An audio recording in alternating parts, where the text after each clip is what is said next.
Eleanor Hale felt her hand shake the moment the Duke placed the ring on her finger. It was not a shake of joy, it was a shake of warning, though she did not understand it yet. The ballroom of Ashworth Manor glowed with hundreds of candles. Silk curtains moved gently in the night air. 300 guests stood in perfect rows, holding glasses of champagne, waiting for the moment they had all come to see. Duke Alistair Grant stood tall in his dark blue coat, his face calm, almost too calm, as if this moment meant nothing more to him than signing a paper. Eleanor smiled for the crowd. She had practiced that smile for weeks. Her mother had taught her how to hold her chin, how to let her eyes shine without looking too eager, how to stand so that the emerald ring would catch the candlelight in the most flattering way. She did everything right, and yet, as the Duke slid the ring onto her finger, she felt something cold pass through her, something that had nothing to do with the metal touching her skin. The Duke did not smile when their eyes met. He did not squeeze her hand. He simply turned to the crowd and lifted his glass, as though the woman beside him was a detail already handled, a task completed on schedule. "To the future Duchess of Ashworth," he said, his voice smooth and confident. The crowd cheered. Glasses clinked. Somewhere near the back, a violin began to play a slow, sweet melody. Eleanor kept smiling, but inside her chest, her heart beat in a strange rhythm, fast and uneven, like a warning bell no one else could hear. She looked down at the ring. It was beautiful, an emerald surrounded by small diamonds, passed down through 6 generations of Grant brides. It was said to bring luck to any woman who wore it with a true heart. Eleanor wondered, standing there under all those eyes, whether her heart was true, or whether it was simply obedient. Her father, Edward Hale, stood near the front of the crowd, leaning slightly on his cane. He had grown thinner over the past year, his illness taking pieces of him one by one, but his eyes were bright tonight, brighter than Eleanor had seen them in months. He caught her gaze and gave a small nod, a nod that said everything without words. "You have done well. You have saved us." Eleanor turned back to the Duke and tried to remember why she had agreed to any of this. It had started 6 months earlier, in a quiet study filled with old books and the smell of tea gone cold. Her father had called her in one evening, his hands trembling slightly as he held a stack of letters from the bank. The Hale Shipping Company, once the pride of the entire coastline, was drowning in debt. Ships had been lost in storms. Contracts had fallen through. Investors had pulled away one by one, like rats leaving a sinking vessel. "There is a way to save everything," her father had said that night, his voice careful, almost apologetic. "The Grant family has land, a title, connections that could open every door we need. And they have a son who needs a fortune more than he needs love." Eleanor remembered staring at her father, waiting for him to say it was a joke. He did not. "You want me to marry a stranger," she had said quietly. "I want you to save your family," he had answered. "I would never force you, but if you are willing, this marriage could give us all a future." She had said yes, not because she believed in fairy tales about love growing after marriage, though some part of her secretly hoped for it. She said yes because she had watched her father grow smaller and more tired every day, worried sick over debts that were not his fault, and she could not bear to watch him lose everything he had built with his own hands. The Dowager Duchess, Beatrice Grant, had arranged the match with cold efficiency, as though she were closing a business deal rather than joining 2 lives. She had visited the Hale estate only once before the engagement, walking through every room with sharp eyes, measuring curtains and furniture as if deciding whether the family was worthy enough to be connected to her son. She had barely spoken to Eleanor directly. Instead, she spoke about her, as though Eleanor were a horse being considered for purchase. "She is presentable," the Duchess had said to Eleanor's father, while Eleanor sat only a few feet away. "She will need guidance, of course, but presentable." Eleanor had swallowed her pride that day and said nothing. She told herself it did not matter. She told herself that once she and the Duke were married, once they had time to know each other, things would soften. People could change. Cold beginnings did not always mean cold endings. Now, standing in the ballroom, with the ring heavy on her finger, she was no longer so sure. The Duke leaned toward her, his lips barely moving, as he spoke so only she could hear. "Straighten your shoulders," he murmured. "The ambassador's wife is watching, and slouching does not suit a future duchess." Eleanor blinked, startled. She had not realized she was slouching. She straightened at once, her spine stiff, her smile still fixed in place. It was such a small thing, such a small correction, that she almost laughed it off as ordinary advice. Almost. But something about the tone stayed with her. It was not the tone of a man speaking to the woman he loved. It was the tone of a man speaking to an employee who had made a small but noticeable mistake. The evening continued in a blur of introductions and polite conversation. Eleanor met earls and countesses, ambassadors and bankers, each one studying her with curious eyes, whispering behind gloved hands as she passed. She heard fragments of conversation drifting through the crowd. "The Hale girl, isn't she? Pretty enough, I suppose. They say the family fortune is nearly gone. Convenient timing for a wedding, wouldn't you say? The Duke could have chosen anyone. I wonder why her." Eleanor kept her chin high and pretended not to hear. She had learned long ago that pretending not to hear was sometimes the only defense a woman had in rooms full of people who believed they had the right to judge her. Near midnight, when most of the guests had gathered near the garden doors to watch fireworks light up the sky, Eleanor found a moment alone on the balcony. The cool air felt like relief after hours of heat and perfume and forced smiles. She rested her hands on the stone railing and looked out over the dark gardens, the ring catching the moonlight. Footsteps approached behind her. She expected the Duke, perhaps coming to escort her back inside for another round of introductions. Instead, it was Margaret, the head housekeeper of Ashworth Manor, a woman with kind eyes and silver hair pulled into a neat bun. "You looked as though you needed a breath of air," Margaret said gently. "I did," Eleanor admitted. "It is a lot to take in, all at once." Margaret studied her for a long moment, as though deciding something. "The manor has seen many brides come through its doors," she said carefully. "Some found happiness here. Others did not stay long enough to try." Eleanor turned to look at her, curiosity sparking beneath her exhaustion. "What do you mean?" But before Margaret could answer, the first firework exploded over the garden, painting the sky in gold and red, and the crowd erupted into applause. Margaret smiled faintly and excused herself, disappearing back into the noise and light of the celebration, leaving Eleanor alone with her question and a strange, growing unease she could not yet name. Eleanor looked down at the ring once more. 6 generations of brides had worn it before her. She wondered, watching the fireworks fade into smoke, how many of them had stood on this same balcony, wondering the very same thing she was wondering now. Had she just promised her life to a man who saw her as a solution to a problem, rather than a person to be loved? The music started again inside, calling the guests back to dance. Eleanor took a deep breath, pressed her uncertainty down where no one could see it, and walked back into the light, back toward the man she had agreed to marry, and toward a future she was only beginning to understand. The fireworks kept exploding overhead, bright and beautiful and gone in seconds, and somewhere deep inside her, Eleanor knew this night was only the beginning of something far more complicated than she had ever imagined. 3 weeks after the engagement was announced, Eleanor arrived at Ashworth Manor to begin her new life as its future mistress. The carriage rolled slowly up a long gravel path lined with ancient oak trees, their branches forming a dark tunnel that opened suddenly into a view of the manor itself. A great stone building, with towers on each end, and windows that seemed to watch her approach like hundreds of quiet eyes. She had visited before, of course, for the engagement celebration, but that night had been filled with candlelight and music and crowds of strangers. This time, the manor stood silent under a pale afternoon sky, and Eleanor felt its size differently. It did not feel like a home. It felt like a fortress, built to keep certain things in and certain things out. A row of servants stood waiting at the entrance, dressed in matching uniforms, their faces arranged in the same practiced expression of polite welcome. At the front of the line stood Margaret, the head housekeeper Eleanor had spoken with briefly on the balcony weeks before. Margaret gave her a small, warm nod, the only genuine expression among the row of careful smiles. "Welcome to Ashworth Manor, Miss Hale," Margaret said, stepping forward to greet her properly. "We hope you will find comfort here." "Thank you, Margaret," Eleanor said, grateful for a familiar face among so many strangers. The Dowager Duchess appeared moments later, at the top of the entrance stairs, dressed in dark gray silk, her posture so straight it looked painful.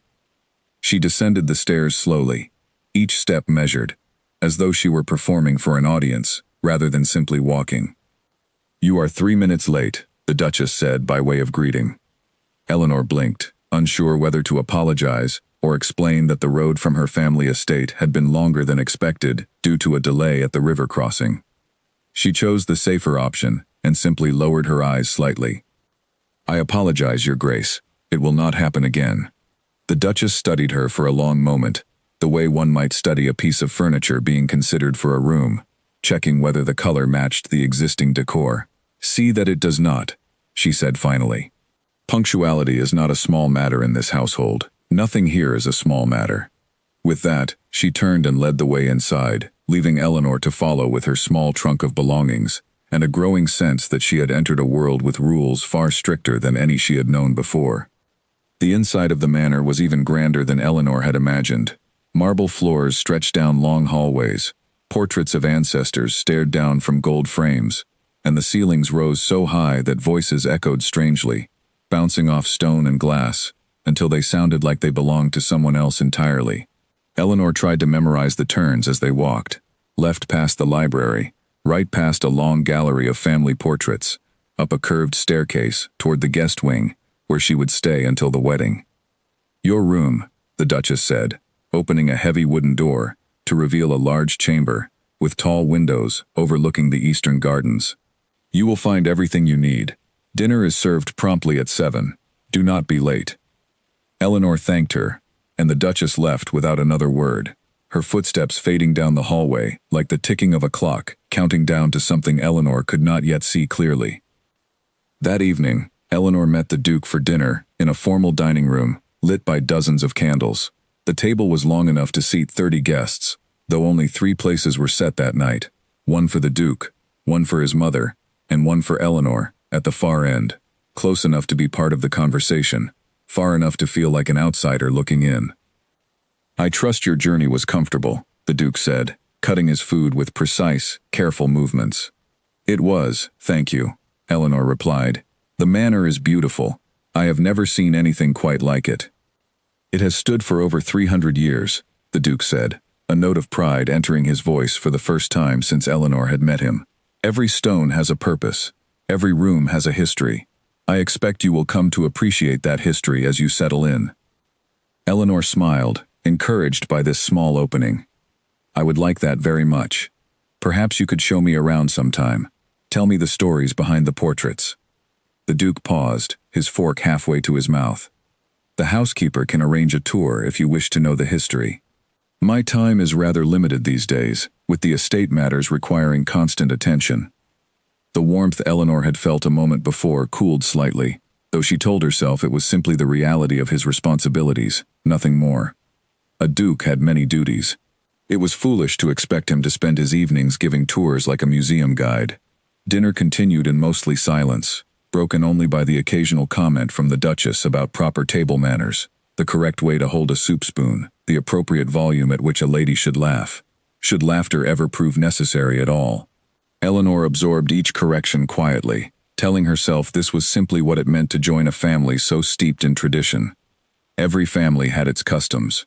She would learn theirs, just as she hoped they might eventually learn to embrace her. Over the following days, Eleanor settled into a routine that felt less like living and more like training.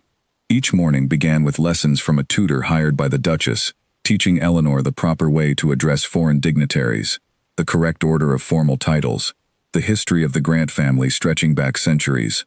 Afternoons were spent with a woman who taught etiquette, correcting the angle of Eleanor's wrist as she poured tea, the depth of her curtsy when greeting someone of higher rank, the exact number of seconds appropriate for eye contact during a formal greeting.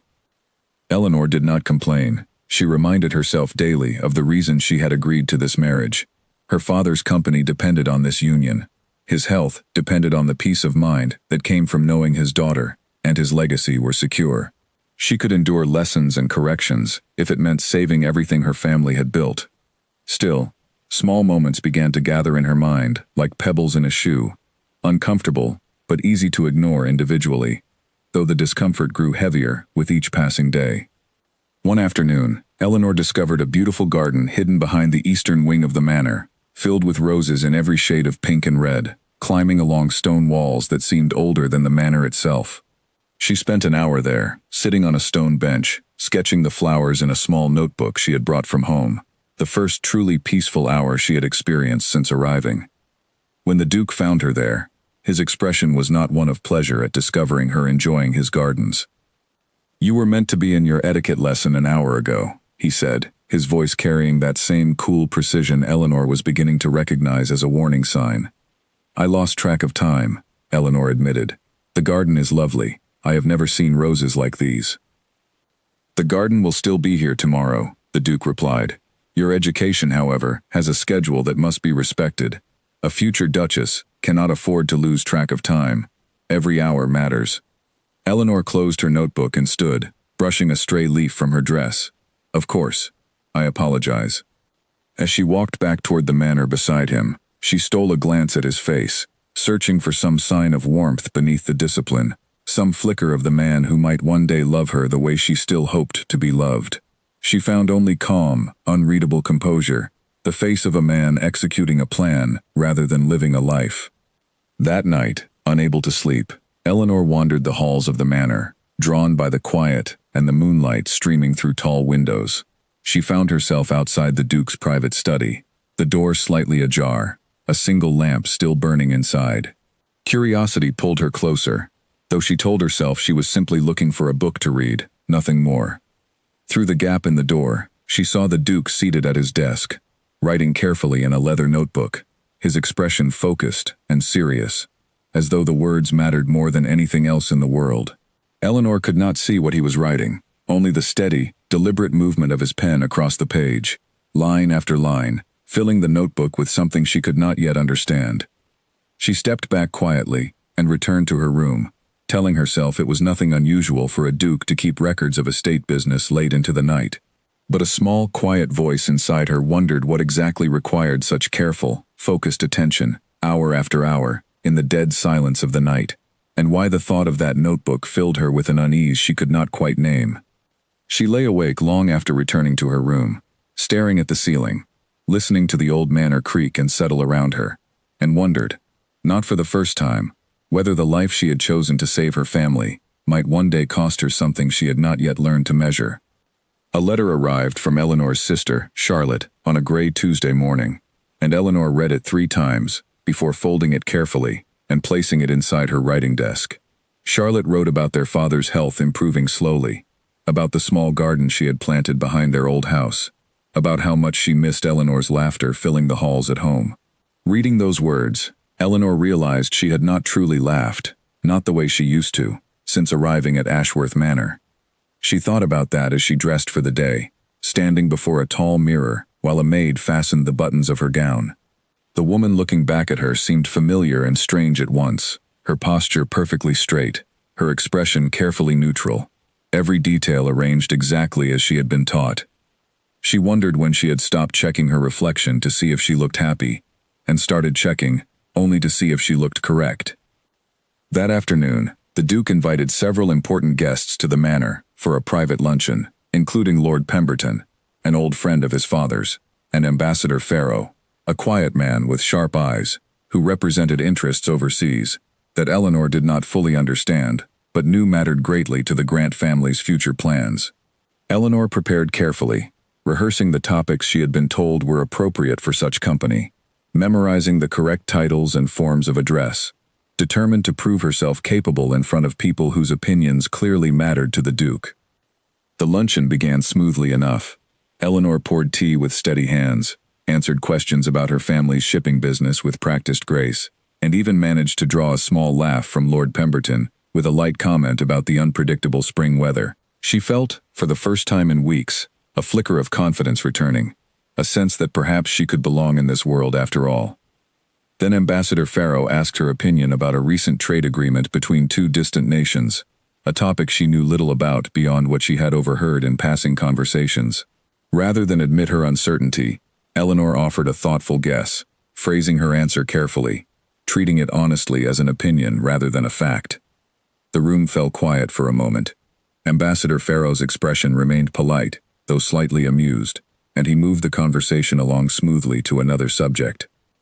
Later that evening, After the guests had departed, the Duke found Eleanor in the drawing room, where she sat with a book she was not truly reading, her mind still replaying the luncheon conversation, in search of every small mistake.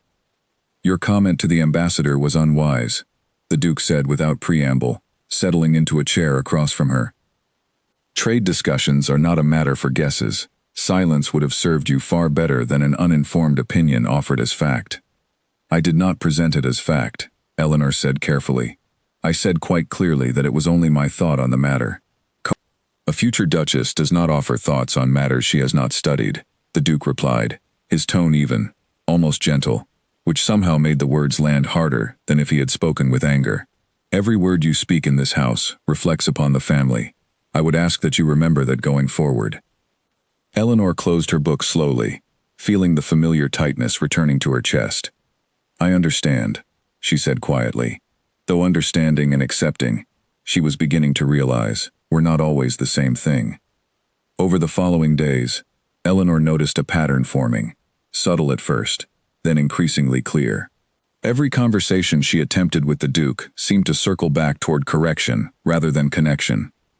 When she asked about his childhood, hoping to find some common ground, some story that might humanize the composed, distant man she had agreed to marry, he answered briefly and redirected the conversation toward estate matters.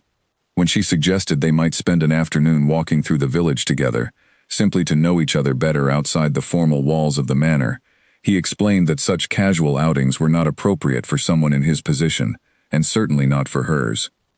Eleanor began keeping a small journal of her own, hidden beneath her mattress, where she recorded her thoughts each night before sleep. She did not write out of complaint, not exactly. She wrote because she needed somewhere to place the feelings she could not voice aloud, somewhere private, where she did not have to arrange her words correctly, or worry about how they might reflect upon anyone but herself. One entry, written on a quiet Thursday night, read simply, "I came here hoping to find a partner.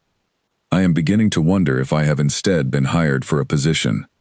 She did not show this thought to anyone, not even Margaret, though the kind housekeeper had become the closest thing to a friend Eleanor had within the manor's walls. Margaret often found small ways to make Eleanor's days easier, slipping an extra blanket onto her bed during cold nights, saving the last slice of lemon cake from the kitchen when she knew it was Eleanor's favorite, offering quiet words of encouragement during moments when the Duchess's corrections felt particularly sharp. "You are doing well," Margaret told her one afternoon, as they walked together through the rose garden Eleanor had come to love as her only true refuge within the estate. "Better than most would manage, given the circumstances." "It does not always feel that way," Eleanor admitted, running her fingers gently along the petals of a deep red rose. Margaret was quiet for a moment, her expression thoughtful. "This house has a way of shaping people into what it believes they should become," she said finally. "It happened to the Duke himself, long before you ever arrived. Perhaps that is worth remembering, even when it does not excuse what you experience now." Eleanor turned to look at her, surprised by this small window into the Duke's own past. "What do you mean? What shaped him?" But Margaret only shook her head gently. "That is not my story to tell, dear. Perhaps one day, it will become clearer to you, in its own time."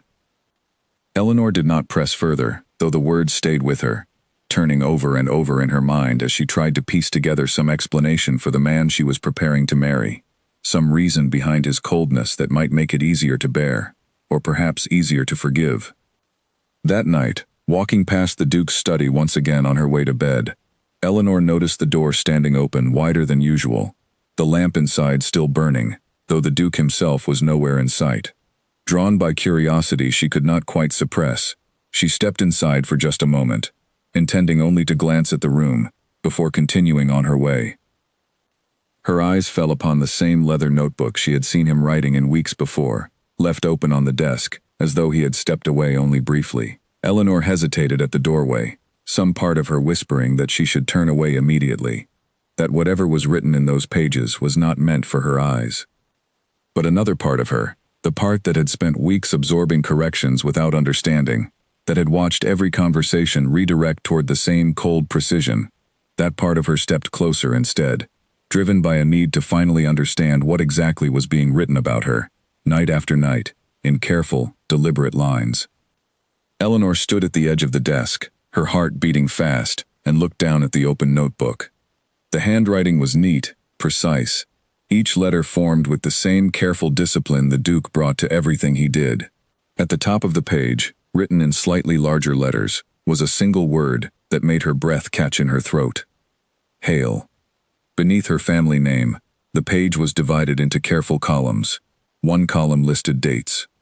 Another listed short phrases, describing specific moments Eleanor recognized immediately as her own. Laughed too loudly during dinner with Lord Pemberton. Offered opinion on trade matters, unrequested. Spent 1 hour and 12 minutes in garden. Missed etiquette lesson. Beside each entry, in red ink, was a short note, sometimes just a single word.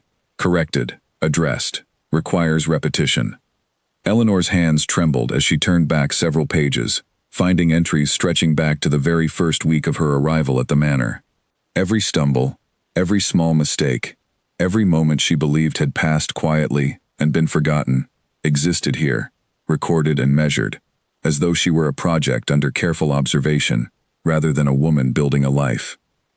Near the back of the notebook, she found a page different from the others, filled not with recent entries but with older, faded ink, the handwriting slightly different, slightly less controlled. Eleanor leaned closer, curiosity overtaking her growing horror, and read the heading at the top of this older section. Constance. Her stomach turned. She scanned the entries quickly, her eyes moving faster now, driven by a desperate need to understand. The pattern was identical, dates and corrections, small mistakes recorded and addressed, until the final entry on the page, written in handwriting that seemed pressed harder into the paper than any other line in the notebook. Departed without notice. Reasons unclear. Family disgraced. Eleanor closed the notebook slowly, her hands cold despite the warmth of the room. She thought of Margaret's words in the garden only hours before, the mention of a story that shaped the Duke long before Eleanor's arrival, a story Margaret had refused to tell. She thought of the faint impression left in this study, of another woman, another fiancée, who had once stood exactly where Eleanor now stood, who had once been measured and corrected in these same careful columns, and who had eventually simply disappeared from the story altogether. Footsteps sounded in the hallway outside, and Eleanor's heart leapt into her throat. She closed the notebook exactly as she had found it, arranged the desk quickly to look untouched, and slipped out of the study, just as the Duke rounded the corner, a stack of papers in his hand, his expression unreadable as always. "Eleanor," he said, surprised to find her in the hallway so late. "You should be resting. Tomorrow's schedule begins early." "I could not sleep," she said, forcing her voice to remain steady, despite the storm rising inside her chest. "I was simply walking." The Duke studied her for a long moment, and Eleanor wondered, with a chill that ran deeper than the cool night air, whether he could somehow sense what she had just discovered. But he only nodded, and gestured toward the staircase. "Then allow me to walk you to your room," he said. "Wandering the halls alone at this hour is neither safe nor appropriate." Eleanor walked beside him in silence, her mind racing through everything she had just read, every careful notation, every corrected mistake, every word that reduced her to a project rather than a person. She thought of Constance, whoever she had been, and wondered what exactly had driven her to leave without notice, what final correction had proven to be one too many. At her bedroom door, the Duke paused and looked at her with an expression she could not quite place, something that almost resembled concern, though it vanished as quickly as it appeared. "You seem troubled," he said. "Is something the matter?" Eleanor considered, for one brief moment, confronting him then and there, demanding an explanation for the notebook, for the columns and corrections, for the disappearance of a woman, whose name still lingered somewhere in this house, like a ghost no one dared to mention. But exhaustion and uncertainty won out over courage, and she simply shook her head. "I am only tired," she said. "It has been a long day." "Rest well, then," the Duke replied, and turned to walk back down the hallway, his footsteps fading into the silence of the sleeping manor. Eleanor closed her door and leaned against it, sliding slowly down until she sat upon the cold floor, her mind spinning with everything she now understood. She was not simply learning to become a duchess. She was being shaped, measured, and corrected according to some standard she had never been shown in full, a standard that had apparently broken another woman before her, a woman whose name had been reduced to a single faded page in a leather notebook, tucked away and rarely spoken of again. She thought of her father, recovering slowly at home, believing his daughter had secured a future filled with comfort and status. She thought of Charlotte's letters, full of warmth and hope for Eleanor's happiness in her new life. She thought of the smiling crowd at the engagement announcement, cheering for a union they believed was built on love, or at the very least, on mutual respect. None of them knew what she now knew. None of them had seen the notebook, the careful red ink, the disappearance of a woman named Constance, whose story remained locked behind Margaret's careful silence. Eleanor rose slowly from the floor and moved to her window, looking out over the dark gardens below, the same roses she had grown to love, now cast in shadow, their colors invisible in the night. She thought of the ring on her finger, heavy with the weight of 6 generations, and wondered for the first time, with real clarity, whether she was meant to become the 7th bride to wear it, or whether she might instead become another faded page in a notebook, another name spoken of only in careful whispers behind closed doors. She did not sleep that night. Instead, she sat by the window until the first gray light of dawn began to creep over the horizon, turning over every detail of what she had discovered, searching for some way forward that did not require her to simply accept the fate that seemed to be waiting for her, quietly and patiently, within the pages of that leather notebook. The charity gala took place 2 weeks later, held in the grand hall of the Ashworth estate, to raise funds for hospitals along the coast, a tradition the Grant family had upheld for generations. Eleanor spent the days leading up to it trying to push aside the weight of what she had discovered in the Duke's study, telling herself that perhaps she had misunderstood, that perhaps the notebook was simply a habit of a meticulous man, rather than evidence of something darker. She wanted, desperately, to believe there was still an explanation that did not end with her becoming another faded page. She dressed carefully that evening, in a gown of deep blue silk, her hair arranged exactly as her etiquette tutor had taught her, every detail considered and correct. Looking in the mirror before descending to the hall, she almost convinced herself that tonight might be different, that perhaps if she performed every role perfectly, the coldness she had witnessed might finally begin to soften into something resembling warmth. The hall glittered with candlelight and the quiet murmur of important conversations. Ambassadors mingled with bankers, countesses exchanged pleasantries with visiting dignitaries, and somewhere in the center of it all stood the Duke, composed and commanding, greeting guests with practiced precision. Eleanor took her place beside him, as she had been instructed, offering polite smiles and careful conversation to every guest who approached. For the first hour, everything proceeded smoothly. Eleanor discussed the charity's mission with genuine warmth, having spent time reading about the hospitals the funds would support, and found herself enjoying a conversation with a kind, elderly countess who shared stories of her own charitable work over the years. For a brief, precious moment, Eleanor felt like herself again, not a project under observation, simply a woman engaging sincerely with the world around her. Then Ambassador Farrow approached with his wife, and the conversation turned, as it often did in these circles, toward the upcoming wedding and the future of the Grant estate. Eleanor, feeling more confident after her earlier success with the Countess, allowed herself to laugh warmly at a joke the ambassador's wife made about wedding planning chaos, a genuine, unguarded laugh that echoed slightly across the hall. The Duke's hand found her arm gently, though his grip carried a firmness that made Eleanor's laughter fade instantly. "Perhaps," he said, his voice pleasant enough for those nearby to hear nothing unusual, though his words cut sharply beneath the surface. "We might discuss the charity's recent achievements, rather than matters of a more personal nature." Eleanor felt her cheeks flush, embarrassment rising quickly beneath her composed exterior.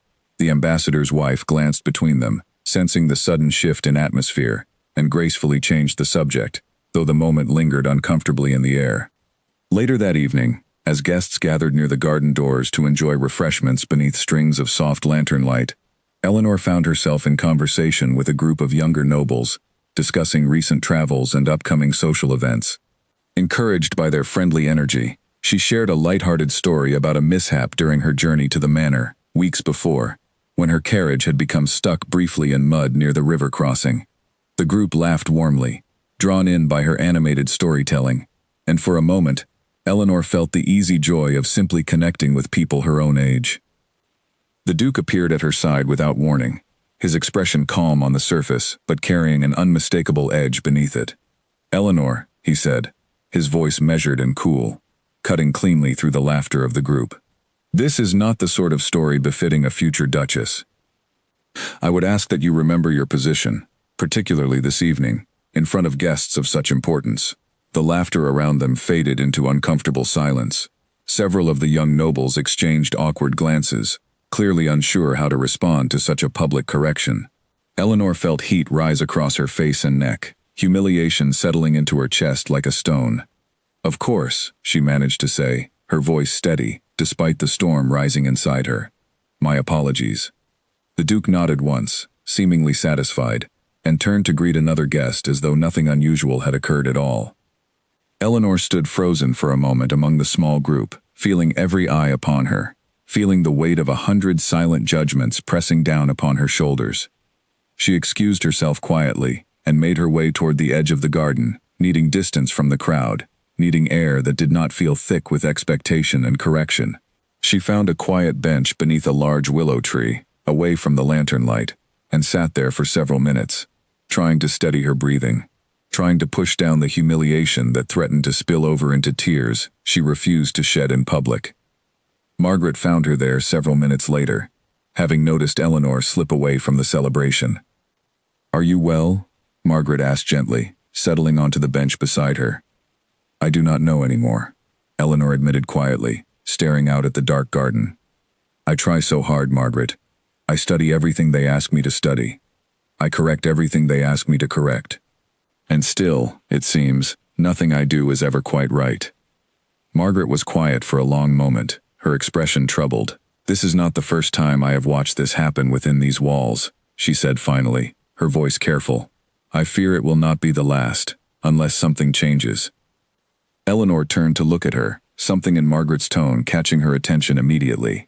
"You are speaking of Constance," she said softly. It was not a question. Margaret's eyes widened slightly with surprise. "How do you know that name?" "I found a notebook," Eleanor admitted, "in his study. Records of corrections, mistakes, moments to be addressed. Mine, and hers, before mine." Margaret closed her eyes briefly, as though the confirmation of what Eleanor had discovered brought her a sadness she had carried silently for a long time. "I had hoped you would never need to find that," she said quietly. "I had hoped, perhaps foolishly, that things might be different with you." "Tell me about her," Eleanor said, her voice steady, despite the tears finally threatening to fall. "Please, Margaret. I need to understand what happened." Margaret glanced back toward the distant lights of the gala, ensuring they remained unheard, before finally beginning to speak, her voice low and careful, as though the story itself still carried weight, even after all these years of silence. "Lady Constance came to this house nearly 10 years ago," Margaret began, her eyes distant, as though watching the past unfold before her once again. "She was young, full of spirit, much like you were when you first arrived. She loved to sing, actually, softly, while walking through the halls, and for a brief time, this house felt lighter because of it."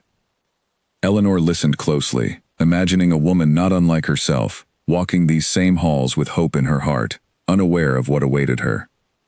"The Duchess took to training her immediately, much as she has done with you," Margaret continued. "Constance tried, just as you have tried, to meet every expectation placed upon her. She studied etiquette, memorized titles, corrected her posture, and her laughter, and her opinions, all in an effort to become what this family believed a duchess ought to be." "What happened to her?" Eleanor asked quietly. Margaret sighed, the sound heavy with years of held silence.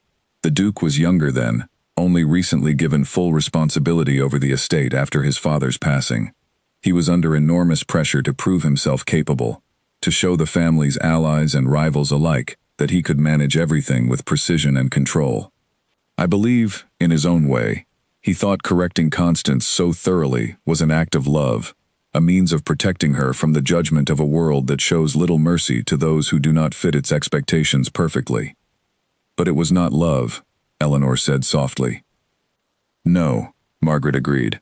"It was control, dressed in the language of care. Constance endured it for nearly a year, growing quieter with each passing month. her singing fading from the halls until it disappeared entirely. Then one morning, she was simply gone. No note, no explanation, only an empty room and a ring left behind on the pillow where she had slept. Eleanor felt a chill run through her despite the warm summer evening. Where did she go? I do not know for certain, Margaret admitted. The family never spoke of her again. Not publicly, not privately. Her name became something whispered only in careful moments, as though speaking it too loudly might invite some curse upon the household.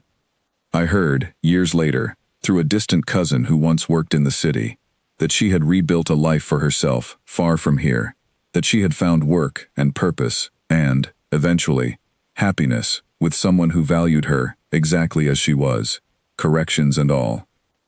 Eleanor closed her eyes, absorbing every word, feeling something shift inside her chest, something between grief for a woman she had never met and a strange, growing resolve she did not yet fully understand. "Why are you telling me this now?" she asked. Margaret took her hand gently, her expression filled with genuine care. "Because I see the same weariness in your eyes that I once saw in hers before she left, and I could not, in good conscience, watch this happen a second time without ensuring you understood the truth of what you are facing. You deserve to make your choice with full knowledge, not blind hope." Eleanor sat in silence for a long moment, watching the distant lantern lights flicker through the garden trees, listening to the faint sound of music still drifting from the gala. She thought of her father, recovering at home, believing this marriage would secure their family's future. She thought of Charlotte's hopeful letters. She thought of the emerald ring on her finger, 6 generations of brides who had worn it before her, and wondered how many of them had faced this same quiet unraveling behind the glittering surface of grand celebrations. "Does the Duke know you are telling me this?" Eleanor asked. "No," Margaret said. "And I would ask that you keep this conversation between us, at least for now, not out of fear for myself, but because I believe you deserve the chance to decide your own path forward, without additional complications standing in your way." Eleanor nodded slowly, gratitude and sorrow mixing together inside her chest. "Thank you, Margaret, for trusting me with this, for caring enough to tell me the truth. You have shown kindness to everyone in this house since your arrival," Margaret said, squeezing her hand gently. "Kindness that has not gone unnoticed, even if it has not always been returned as it should be. Whatever you decide, Eleanor, know that there are those within these walls who wish only for your happiness, whatever shape that happiness might eventually take." They sat together beneath the willow tree for several more minutes, the distant music continuing to play, the lanterns casting soft golden light across the garden paths.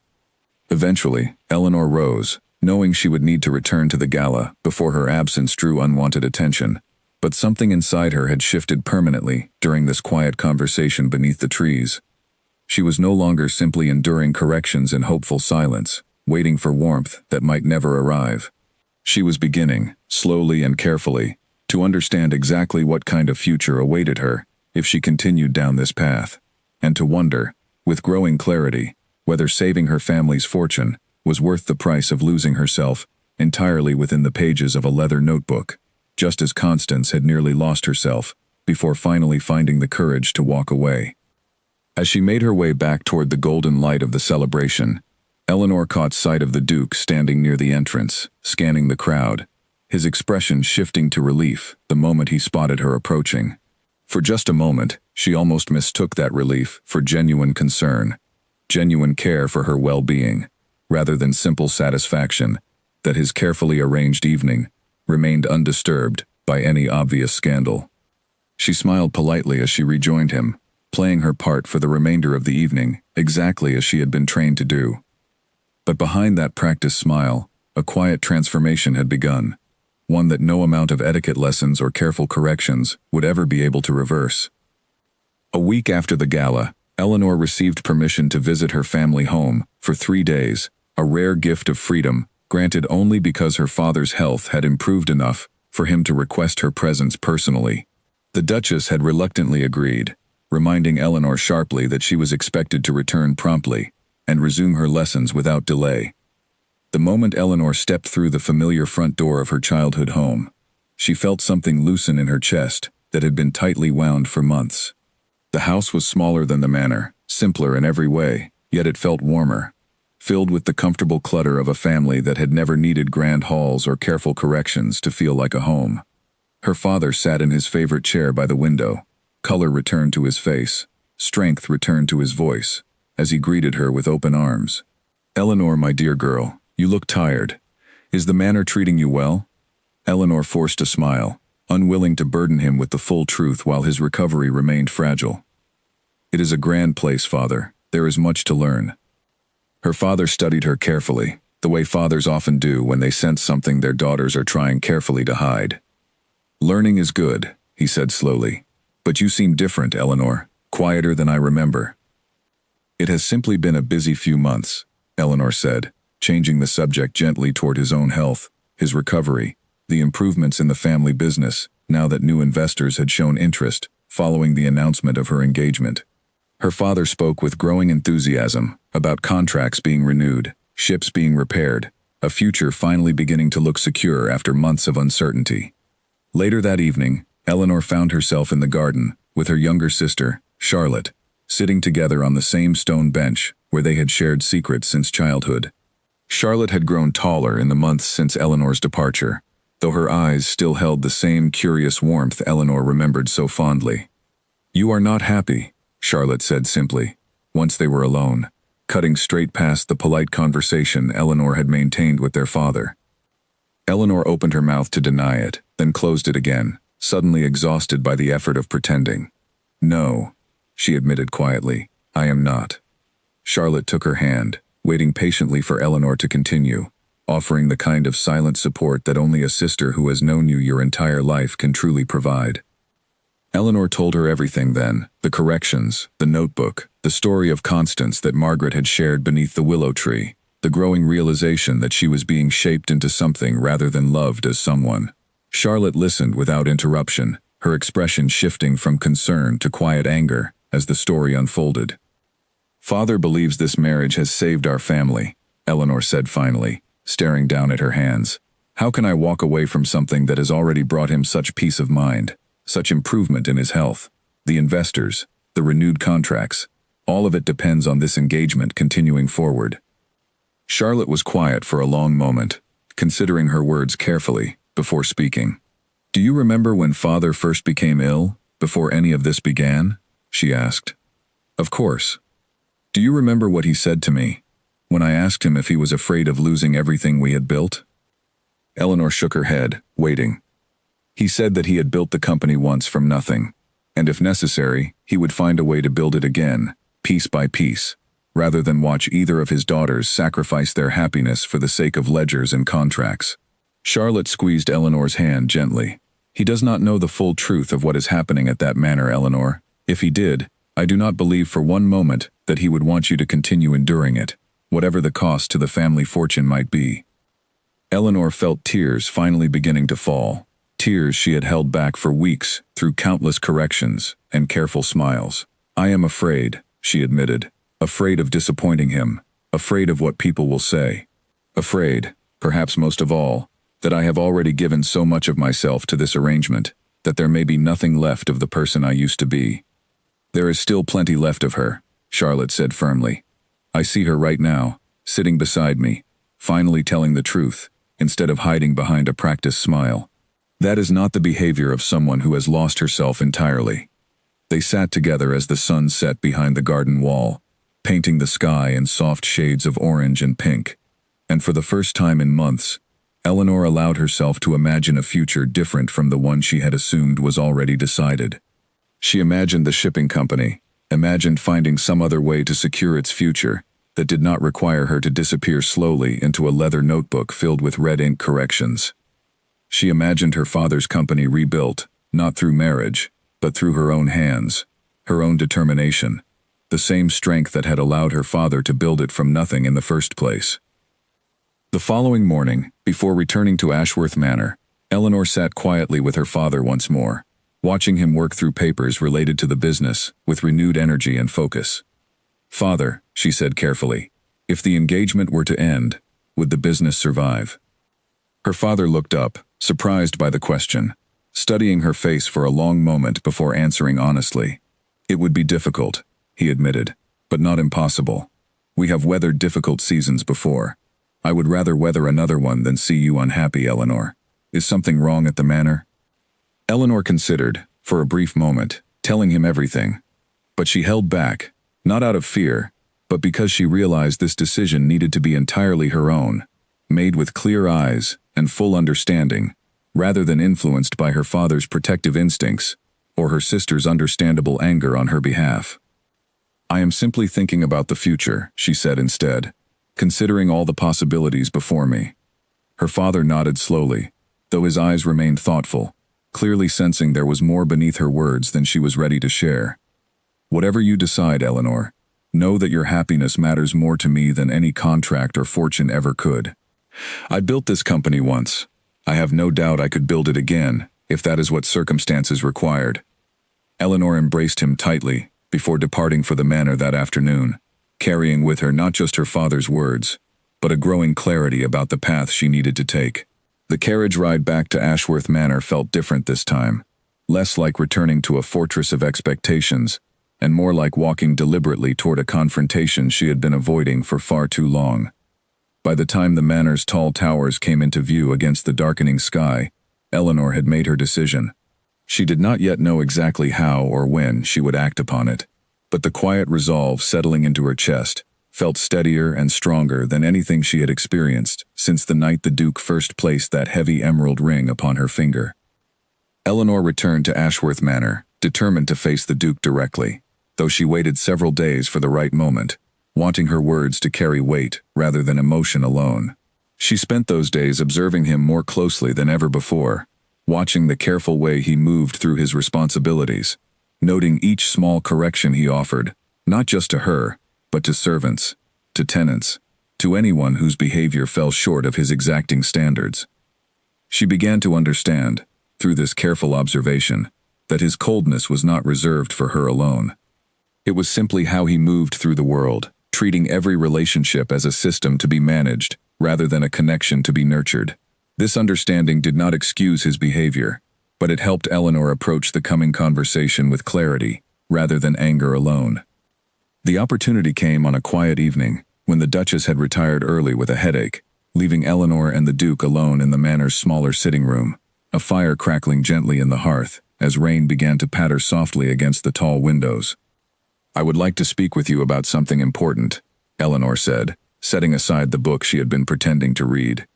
The Duke looked up from his own reading, his expression mildly curious. "Of course. What is troubling you?"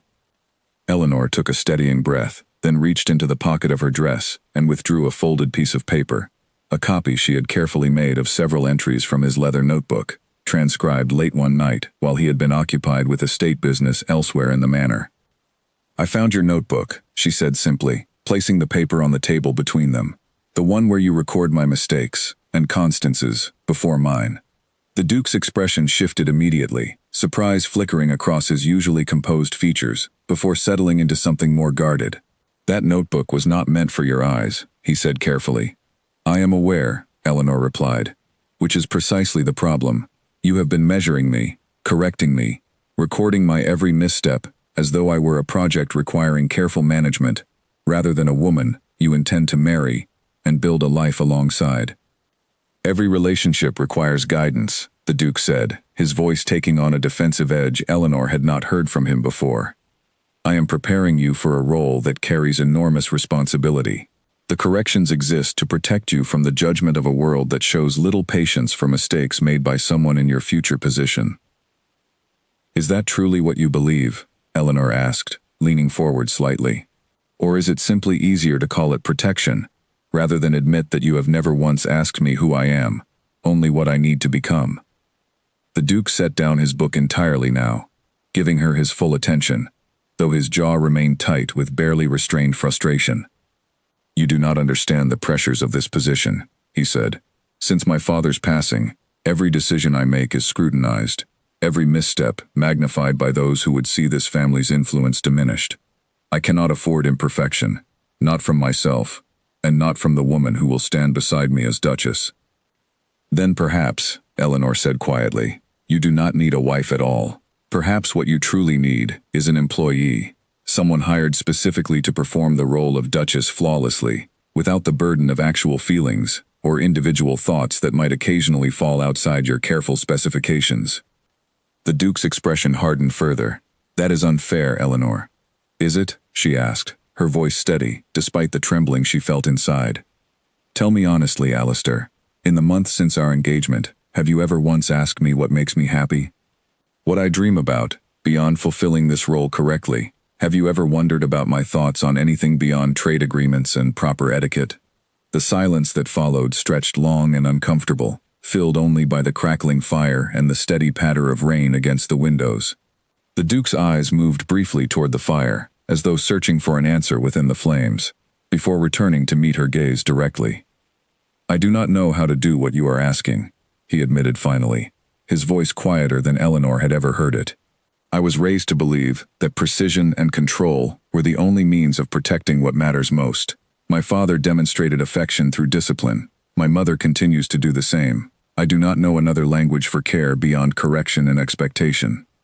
For a brief moment, Eleanor felt something soften within her, a flicker of genuine sympathy for a man who had perhaps never been shown any alternative to the coldness he now offered so freely to everyone around him. But sympathy, she reminded herself firmly, was not the same as acceptance, and understanding the roots of his behavior did not obligate her to continue enduring its consequences indefinitely. "I understand that your upbringing shaped you into who you are today," Eleanor said carefully. "And I do not say any of this with cruelty in my heart, but I cannot continue building a life where every version of myself that falls outside your specifications is treated as a mistake, requiring correction. I am a person, with thoughts and feelings and imperfections, that deserve acceptance, not endless revision." The Duke was quiet for a long moment, his composure slowly returning, though something in his eyes remained troubled. "What exactly are you saying, Eleanor?" "I am saying," she replied, meeting his gaze directly, "that unless something changes fundamentally in how you see me, I do not believe I can continue forward with this engagement. I will not become another faded page in your notebook, another name whispered carefully behind closed doors after disappearing without explanation." The Duke's jaw tightened once more, his old defensiveness returning swiftly. "You would abandon everything this marriage promises, over a notebook meant only to help me guide you properly? I would abandon a future built on correction, rather than acceptance," Eleanor said firmly. "Whether that makes me foolish or simply honest with myself, I suppose only time will reveal." She rose from her chair then, leaving the folded paper on the table between them, and walked toward the door, her heart pounding, but steps steady. Behind her, she heard the Duke rise as well, though he did not follow, and his voice carried across the quiet room with a coldness that confirmed everything Eleanor needed to know about the choice she was preparing to make. "Think carefully before you act rashly, Eleanor," he said. "Positions such as the one you currently hold are not easily replaced." Eleanor paused at the door, turning back to look at him one final time that evening, her expression calm despite the storm raging quietly within her chest. "Perhaps," she said softly, "that is precisely the problem." She left him standing alone by the fire, the rain continuing to fall steadily against the windows, and made her way back to her room, where she sat awake long into the night, finally allowing herself to fully imagine what her life might look like on the other side of the decision she now knew, with absolute certainty, she was going to make. 3 days after the conversation in the sitting room, a formal dinner was arranged at Ashworth Manor to celebrate the finalizing of wedding preparations, attended by both families, along with several important guests who had traveled considerable distances to witness what everyone assumed would be a joyous occasion. Eleanor's father sat at the long table, looking stronger than he had in over a year, her sister Charlotte beside him, both dressed in their finest clothing for what they believed was a celebration of their family's secured future.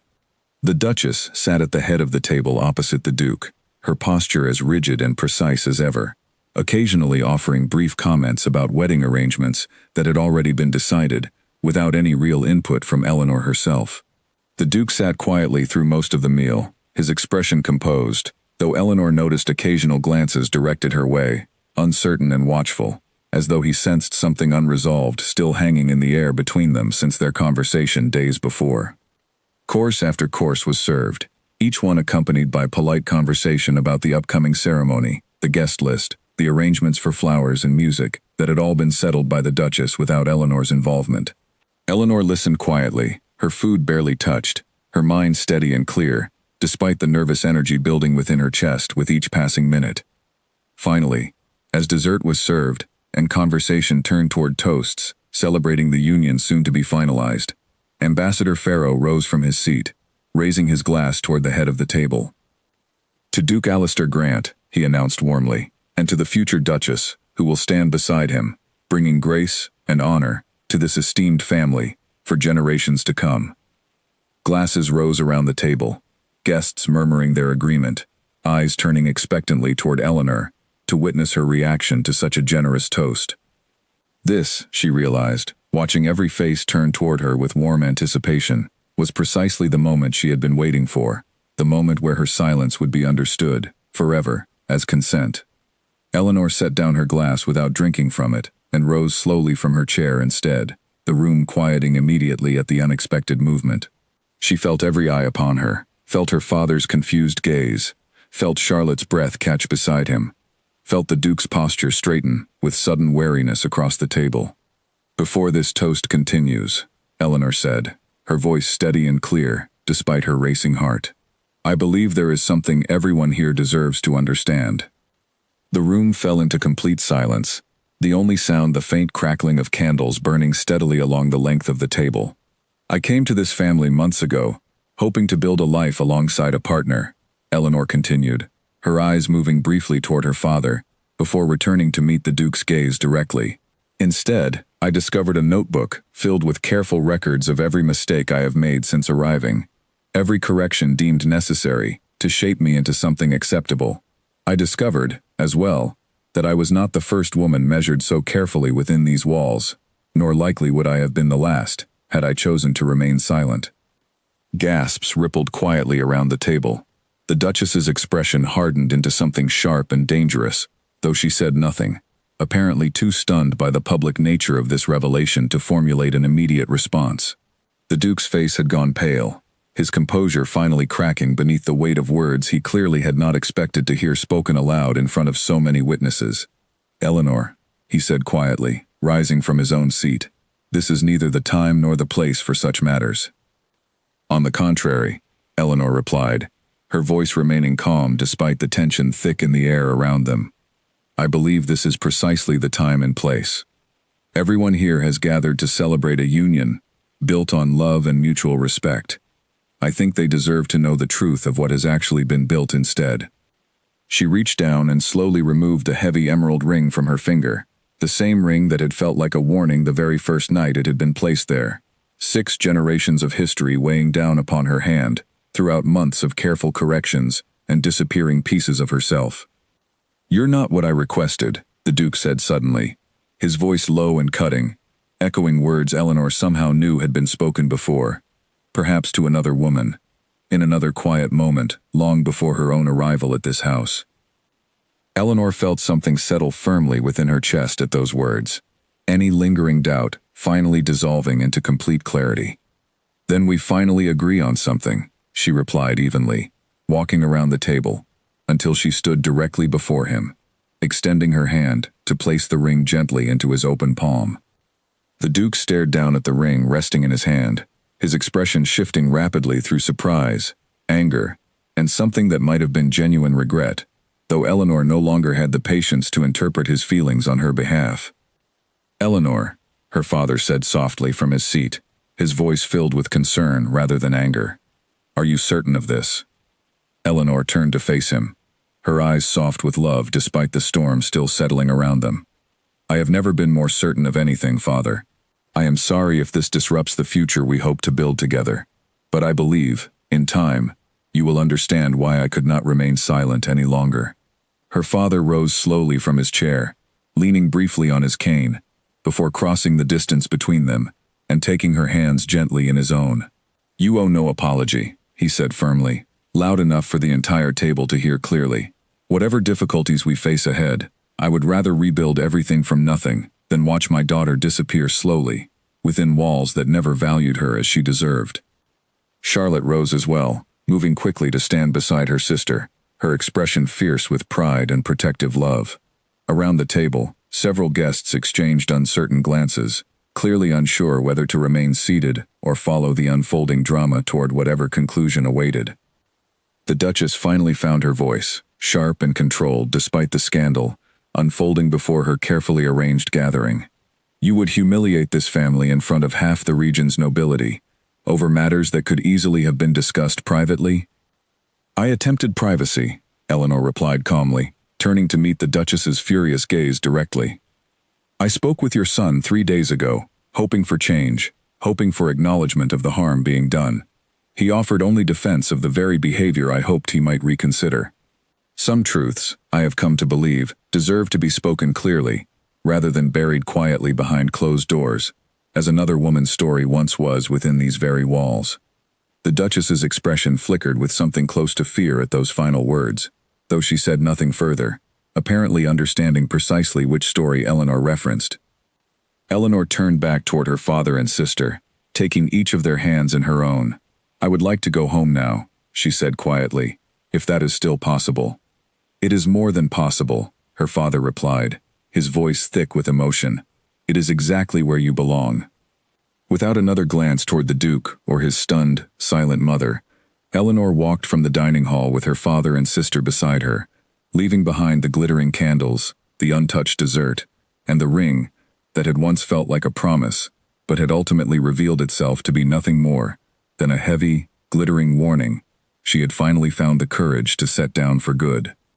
Behind them, the dining hall remained silent for a long moment before erupting into a storm of hushed, urgent whispers, the scandal of the evening already beginning to spread outward like ripples across still water, destined to reach every corner of the region before the sun rose the following morning.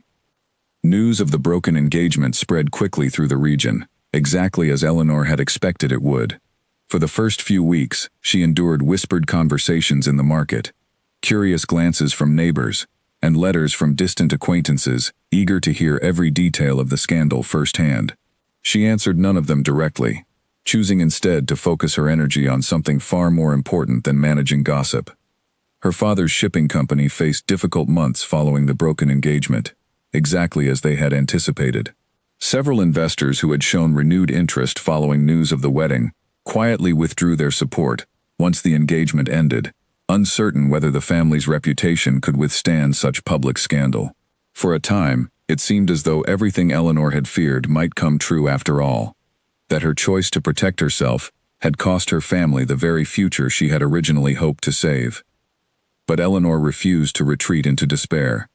Instead, she threw herself into learning every aspect of her father's business, spending long hours at the docks studying shipping routes, cargo contracts, and repair schedules, determined to understand the company as thoroughly as any of the men who had once dismissed her interest as simply a daughter's curiosity. Her father, delighted by her genuine engagement with the work, began teaching her everything he knew, patiently explaining decisions he had made over decades of experience, treating her not as a project requiring correction, but as a capable partner, worthy of real responsibility. Charlotte joined her as well, discovering an unexpected talent for managing accounts and negotiating contracts with a sharpness that surprised everyone who had once considered her merely the quieter, gentler of the two Hale sisters. Together, the three of them worked steadily to rebuild what scandal and withdrawn investors had threatened to destroy.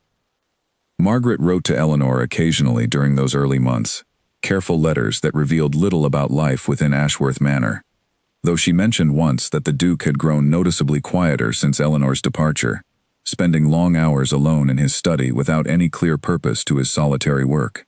Eleanor read these letters with a complicated mixture of feelings, gratitude for Margaret's continued friendship, mixed with a determination not to dwell too long on the life she had chosen to leave behind. 6 months after that final dinner at Ashworth Manor, Eleanor secured a new contract with a group of merchants, seeking reliable shipping routes along the northern coastline, a deal she negotiated herself after months of careful research and patient relationship building.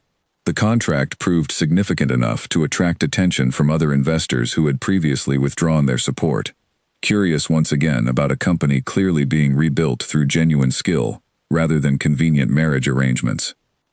Word spread through business circles about the Hale sisters, Two young women who had taken direct control of their family's struggling company and steadily guided it back toward stability through determination and genuine competence rather than inherited titles or advantageous unions.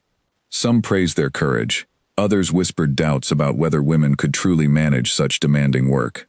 Eleanor paid little attention to either reaction, focused entirely on the steady, satisfying progress being made one contract at a time. A full year after she had placed the emerald ring back into the Duke's palm, Eleanor stood at the harbor on a bright autumn morning, watching as workers prepared to launch the company's newest ship, a vessel they had named Independence, after months of careful planning and financial recovery. Her father stood beside her, healthier and stronger than he had been in years, pride evident in every line of his weathered face, as he watched his daughters oversee the culmination of their hard work. "You built this," he said quietly, watching the ship's sails catch the morning wind for the first time. "Every bit of it, through your own determination."